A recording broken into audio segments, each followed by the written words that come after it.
Let's say China. China. China. China. China. China. China. China. There are next door neighbors, and you can actually see Russia from land here in Alaska. You go over to China.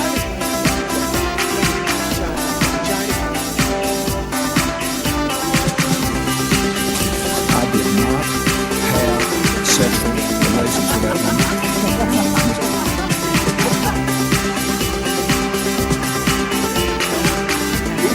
Trump statement, tweeting out insults to Angela Merkel. What's he doing? Ladies and gentlemen, please welcome your host. Yes. Hello, and welcome. I am James Andrews, and you are listening to So This Happened, the only news you need if you drive a diesel car. It's Monday, the 29th of January 2018, and today it has emerged that German car manufacturers, particularly Volkswagen, Daimler and BMW, have been involved in research where they tested diesel fumes on, wait for it, humans. Yes, that's right, the Germans, if you can believe this, have been exposing humans to a lethal gas. The research was conducted by a group called the EUGT, which is the European Research Group on Environment and Health. And they conducted research, and it was financed by Volkswagen, Daimler and BMW. Now, the German government has come out and said that the tests are abominable. It has been reported that 19 men and 6 women were made to inhale diesel fumes, and during a month of tests in a lab at Aachen in West Germany, they were exposed to various concentrations of diesel fumes, which we know contain toxic nitrogen oxides, which is, well, really bad for people. And the clinic where these experiments were carried out said that, and I quote, they were ethically approved human tests. And I'm not entirely sure that those two words have ever been used before. When you're sort of testing dangerous chemicals on human, you say, well, but we had ethics on our side, we were doing it for the greater good, the ends justify the means, etc., etc. Now, as you would expect, the car manufacturers have come out and been disgusted by this and tried to distance themselves as much as possible. Daimler, who manufacture Mercedes-Benz cars, said that they were appalled by the extent of the studies and their implementation. Volkswagen said that it explicitly distances itself clearly from all forms of abuse, and that they know the scientific methods used by EUGT were wrong and apologise sincerely for this. Now, the German government has come out and denounced these experiments as unethical, but the company, EUGT, is absolutely convinced that what they did was absolutely fine.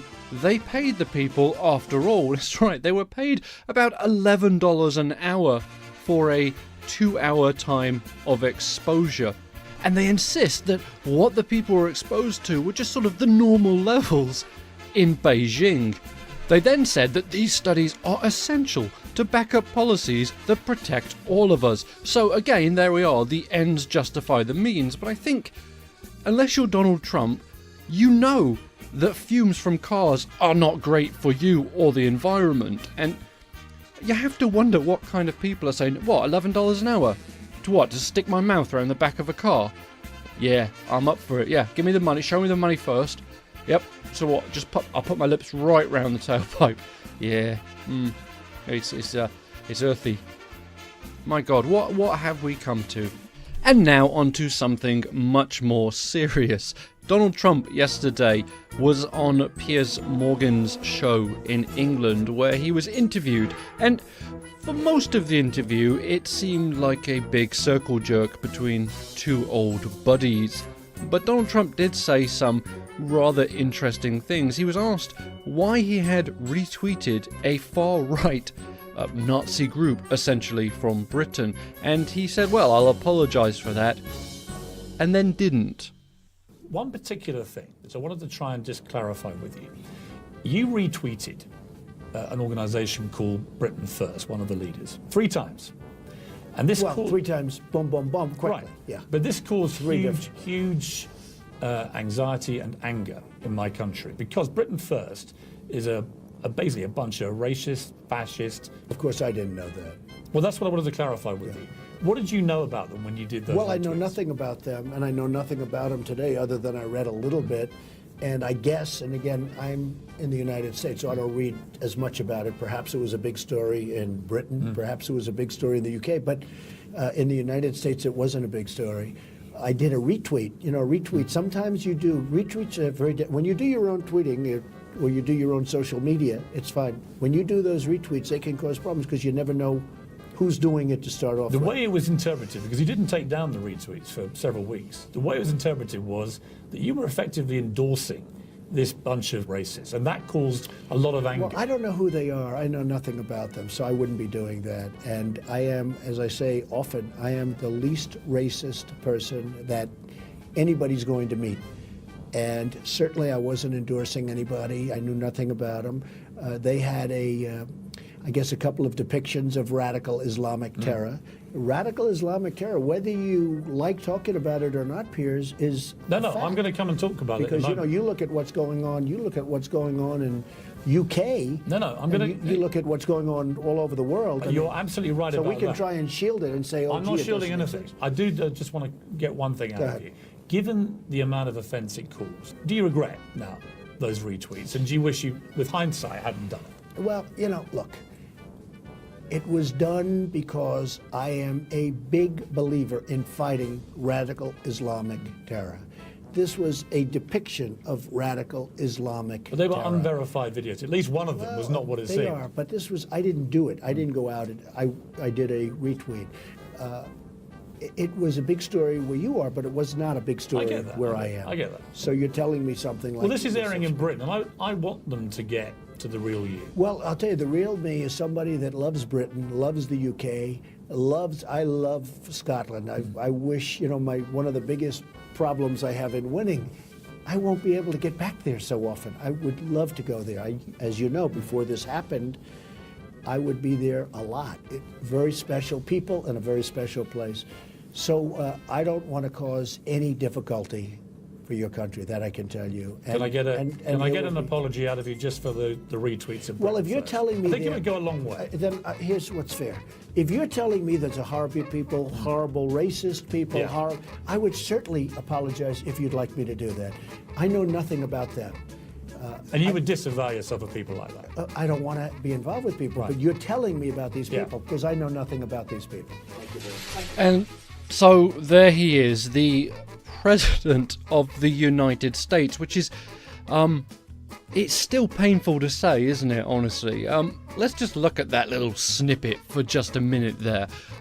Donald Trump says, well, I didn't know who those people were. I mean, it's not big news in America, but I didn't know. I just retweeted it. You know, when you retweet things, you don't know what you're retweeting. You just hit the little button that says retweet and it goes out there, and it's not me. It's just, I didn't know who they were. I thought it was, you know, I just retweeted it. It's not, I don't love that. And even after Pierce pointed out that, well, Donald, you know, you left that tweet up there for quite, or the retweet, excuse me, it was a retweet. It wasn't Donald Trump's opinion, it was just a retweet. But you left the retweet up there for weeks.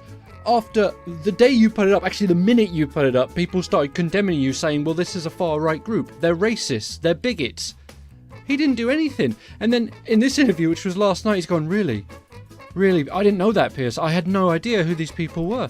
You're telling me right now that they're racist? I didn't even know that. I mean, it was months and months ago I retweeted, excuse me. I never knew. I had no idea. I didn't know. You're telling me I will apologise if you want me to. But then he didn't. He didn't apologise. He just said, yeah, I would apologise because, you know, I don't know who these people are. I don't know who they are. I just retweeted it. Well, Mr. President, ow. See, it hurts me like an appendicitis right in the on the right side. Maybe I'm having an appendicitis issue, but I think it was because I said president. But you should know, right? I mean, as the president, the most powerful man in the Western world, allegedly, you should fucking know who people are. And if you don't know who they are, then maybe you shouldn't just hit the retweet button. But anyway, there we go. The ineptitude of him is at times staggering. Anyway, tomorrow is the big State of the Union address, which a number of Democrats have already said they're going to boycott, and a lot of people are advising people don't watch it on television. Make the ratings so low it will just annoy Donald Trump. And I'm for that. I think that's a good idea. I'm probably going to watch it so I can talk to you about it. But here you go. You don't have to watch it, because I'll tell you all the important stuff. Donald Trump actually gave a little snippet today of what it's going to be about, and if it is what he said today, it's going to be incredibly boring. We worked on it hard, cover a lot of territory, including our great success with the markets and with the tax cut. And it's a big speech, an important speech. We cover immigration, and for many years, many years, they've been talking immigration. They never got anything done. We're going to get something done. We hope it's got to be bipartisan, because the Republicans really don't have the votes to get it done in any other way. So it has to be bipartisan, but hopefully the Democrats will join us, or enough of them will join us, so we can really do something great for DACA and for immigration generally. But it's going to be, I think, a very important speech on trade. The world has taken advantage of us on trade for many years. And as you probably noticed, we're stopping that, and we're stopping it cold, and we have to. We have to have reciprocal trade. It's not a one-way deal anymore. So we have a lot of things to discuss, and we'll be discussing them, and I hope you enjoy it. And thank you all very much. So essentially, the State of the Union is going to be more of the same. It's going to be Donald Trump rehashing that the economy is doing great, even though a lot of experts can't necessarily get together and agree that Donald Trump has actually had anything to do with it. And in fact, it's going to be next year we see if any of Donald Trump's policies have affected the economy. But $20 says he mentions Hillary Clinton at least, 3 times. Maybe not by name, but I guarantee you she'll pop up in there somewhere. He'll talk about winning the election, how it was a massive landslide victory, even though it wasn't. He'll talk about how he's defeated all terrorists in the entire world, and how he's going to build a big fucking wall. That's going to be the highlights. I mean, we don't even need to listen to it. That's it, isn't it? That's what he's going to talk about. And now, finally, on to the big news story of the day. The FBI Deputy Director, Andrew McCabe, has quit his job. Now, certain news outlets are reporting that he was forced to step down after criticising the president, who has said a few weeks ago that he wanted him out. Now, Ugly Sean Spicer, or Sarah Huckabee Sanders as her mother calls her, told the press today in the daily press briefing that the decision was not made by the White House and that the president wasn't part of this decision-making process. But other news outlets, mainly Fox News, only Fox News, have said that Andrew McCabe was removed from his post as deputy director. And that upon hearing of the news, President Trump stands by his previous criticism of McCabe. And of course, with this news, the conspiracy theories are going crazy. The Republicans are saying he's part of the evil secret society, and it must be purged. The Democrats are saying, you see, this is the Republicans trying to get rid of the Russian investigation by decreasing all the people in the FBI who are in charge of it. Watch out, because Robert Mueller is next. And of course, everybody is pointing to the secret memo. Yes, that memo that everybody keeps talking about, but nobody will actually talk about. It could just be a memo saying, remember, I want to supersize my meal this time. Or it could be a massive explosive thing saying the FBI wanted to stop Donald Trump from becoming president. We'll may never know what it is. I think it's more likely to say, make sure you supersize my Happy Meal. But Could it be that this memo is the reason that Andrew McCabe steps down? Or could it just be that he's retiring very soon and he said, fuck it, I've had enough of this. This is absolute bullshit nonsense. I'm done. But could you please keep paying me until I retire? To which the FBI said, oh, of course we can, Mr. McCabe. You can just kind of go on a prolonged vacation, but we'll pay you until your retirement in March. Don't worry about it. And my feeling on this whole thing is that Andrew McCabe stepped down today so that he cannot be accused by Republicans of interfering with any Russian investigation that is ongoing. In this way, he sort of said, you know what, I'm backing the fuck up. We're just going to let Robert Mueller do his thing, and I'm not going to have anything to do with it. And then you can stop doing the whole, tinfoil hat things about me. I'm going to go to Hawaii. See you later. And unfortunately, I'm going to have to say see you later as well, because it is time to end the show. It's been a good conversation as always. Mondays are always hard to get through, aren't they? But we did it together. Together we stood and we did it. I'm so proud of you all.